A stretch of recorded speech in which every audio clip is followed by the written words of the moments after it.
Yesus berkata kepadanya, aku berkata kepadamu sesungguhnya malam ini sebelum ayam berkokok, engkau telah menyangkal aku 3 kali. Keren ya, Yesus tahu. Tapi Petrus bilang gini, sekalipun aku harus mati bersama-sama engkau, aku takkan menyangkal engkau. Semua murid yang lain pun berkata demikian juga. Kemudian Yesus juga memperingatkan Yudas. Dalam Yohanes 13 ayat 21 kita baca.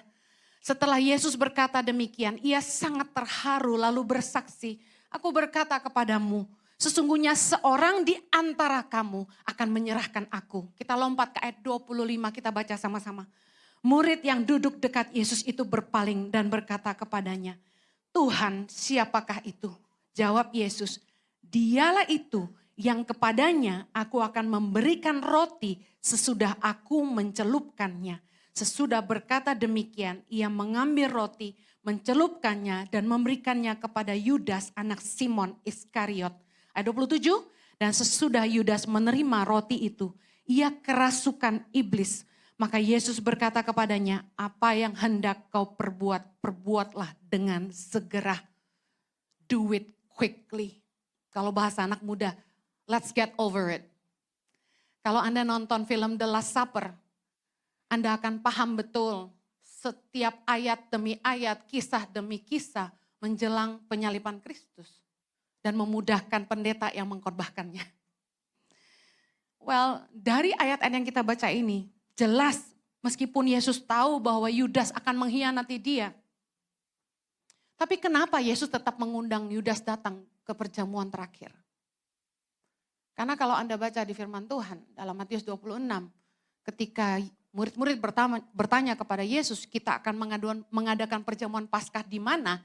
Yesus memberikan kalimat yang begini, pergi ke kota, kamu akan bertemu dengan si Anu. Serius, kata-katanya engkau akan berjumpa dengan si Anu. Saya pikir, ini Alkitab Indonesia salah terjemah atau apa?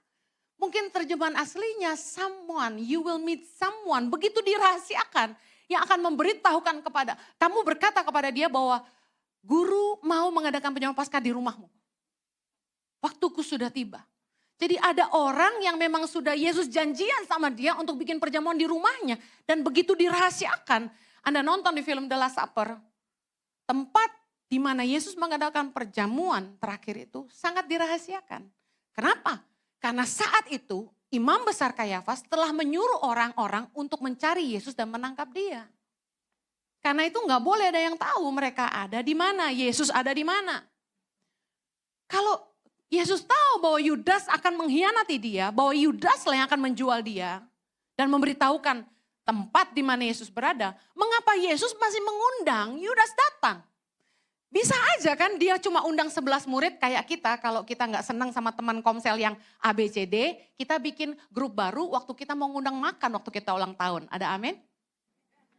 Yang kita nggak mau undang nggak perlu tahu gitu. Anda paham maksud saya? Kenapa Yesus gak singkirin aja Yudas dari perjamuan terakhir? Lalu, kenapa Yesus gak gagalkan rencana jahat daripada imam-imam tua-tua dan ahli Taurat yang memang berniat menangkap dia? Bisa gak kira-kira? Bisa gak Yesus menggagalkan rencana mereka? Tentu bisa. Namun waktu mereka datang menangkap Yesus di Taman Getsemani, saya kasih tahu, Yesus tidak memberikan perlawanan. Bahkan ketika salah satu muridnya dikatakan Simon Petrus menentakkan telinga salah satu dari hamba imam besar, Yesus malah menyuruh dia memasukkan pedangnya dan memulihkan telinga dari hamba imam besar itu. Lukas 22 ayat 50, keren banget. Di saat dia sendiri dalam kesusahan, dia masih sempat menyembuhkan orang. Itu Yesus kita. Sungguh pun dengan kuasanya yang luar biasa. Telinga aja tinggal pasang. Masakan dia tidak bisa melawan mereka. Sungguh pun dengan segala kuasa yang Yesus mampu lakukan untuk memberikan perlawanan. Tapi Yesus tidak melawan. Kendati pun dia tahu apa yang akan menimpa dirinya. Kenapa? Saya akan share 3 hal. Yang pertama, supaya Yesus menggenapi firman Allah dan melakukan kehendak Bapaknya. Dia harus meminum cawan yang harus dia minum. Amen. Matius 26 ayat 53 kita baca. 321.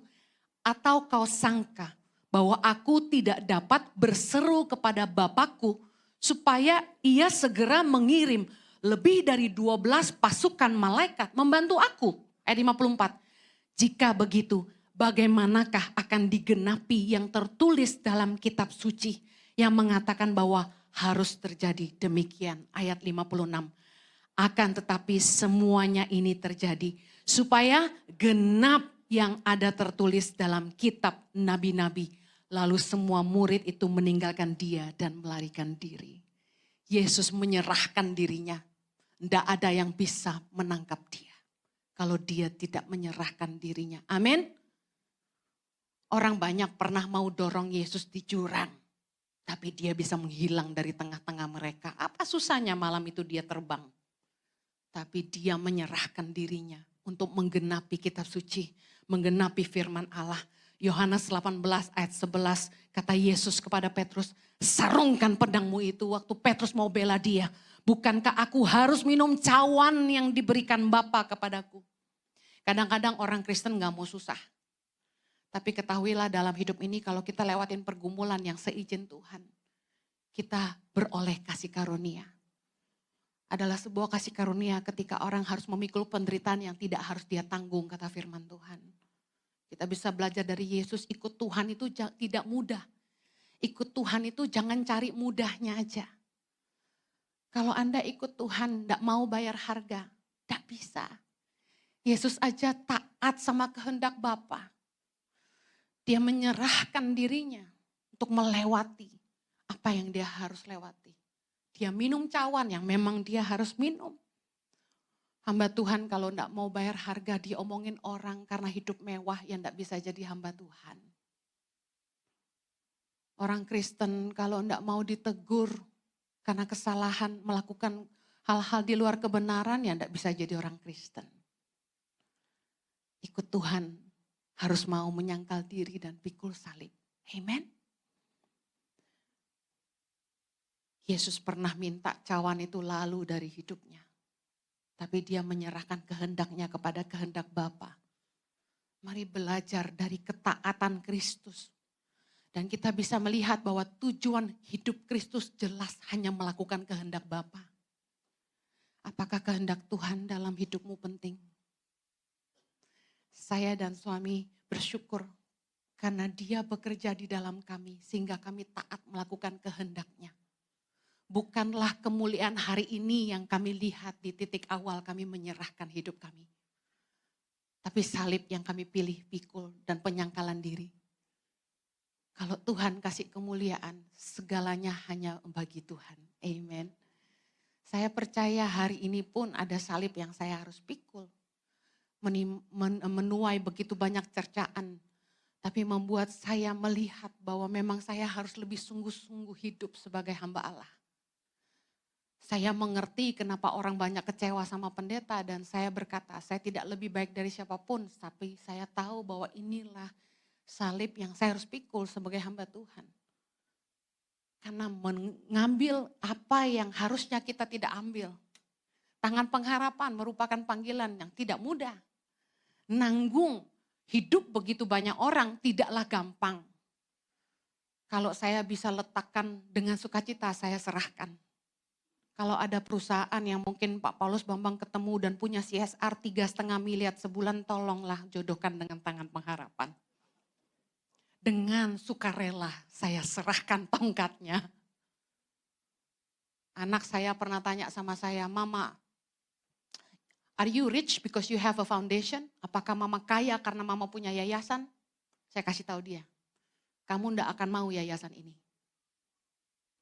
Karena dengan mengambil yayasan ini, kamu bukan dapat warisan, tapi tanggungan. Yayasan bukan aset yang bisa kita pakai seenaknya, kita ambil sekenanya. Tapi ini sebuah tanggung jawab untuk mengurus orang banyak. Itu salib kami. Bagaimana dengan Anda? Saya terkejut dengan orang-orang Kristen yang secara sadar berbuat salah dan hidup dalam dosa. Yuk, sadarlah seperti Yesus yang memberi teladan buat kita. Dia minum cawan itu dan jalani salib itu. Karena itu kehendak Bapa dalam hidupnya. Amen. Jangan pilih jalan mudah. Yang berikutnya, mengapa Yesus tidak memberikan perlawanan?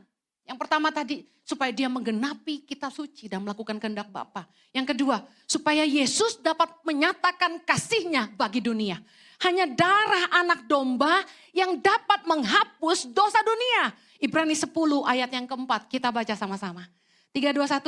Sebab tidak mungkin darah lembu jantan atau darah domba jantan menghapuskan dosa. Karena itu ketika ia masuk ke dunia, ia berkata, korban dan persembahan tidak engkau kehendaki. Tetapi engkau telah menyediakan tubuh bagiku. Kepada korban bakaran dan korban penghapus dosa, engkau tidak berkenan. Sama-sama 7. Lalu aku berkata, sungguh aku datang. Dalam gulungan kitab ada tertulis tentang aku untuk melakukan kehendakmu, ya Allahku. Haleluya. Dia datang dengan penuh kesadaran karena cintanya bagi kita.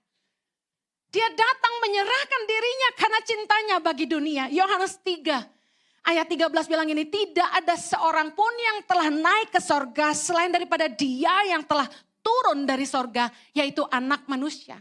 Yang bisa tebus kita hanyalah yang tanpa cacat celah, yaitu anaknya sendiri, anak domba Allah. Ayat 15 berkata gini, supaya setiap orang yang percaya kepadanya beroleh hidup yang kekal. Ayat 16 sama-sama, karena begitu besar kasih Allah akan dunia ini, sehingga ia telah mengaruniakan anaknya yang tunggal, supaya setiap orang yang percaya kepadanya tidak binasa, melainkan beroleh hidup yang kekal. Sebab Allah mengutus anaknya ke dalam dunia, bukan untuk menghakimi dunia, melainkan untuk menyelamatkannya oleh dia. Alasan kenapa Yesus biarkan apa yang menimpa dirinya, karena cintanya bagi kita. Katakan, Yesus cinta saya. Karena itu, jangan sia-siakan kasih karunia-Nya. Kalau Anda pernah ditebus dari cara hidupmu yang salah, kalau Tuhan pernah keluarkan engkau dari lumpur dosa, dari masa lalu yang memalukan, saya kasih tahu, bertobatlah sungguh-sungguh. Kemarin ada yang tanya sama saya, Bu Heni, apakah untuk menginjil, memberitakan Injil, memenangkan jiwa, hari ini hamba-hamba Tuhan harus bisa bikin mujizat seperti murid-murid Tuhan?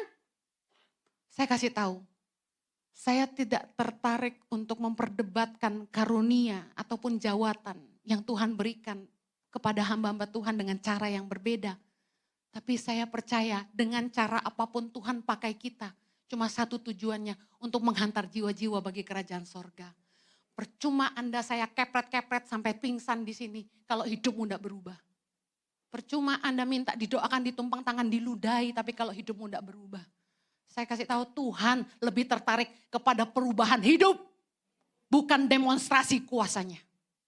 Orang lebih tertarik kepada mujizat. Saya kasih tahu, orang yang cuma mengejar mujizat dan berkat adalah yang pertama kali akan meninggalkan Tuhan. Saya bertanya kepada guide yang senior di Israel, Jerry S.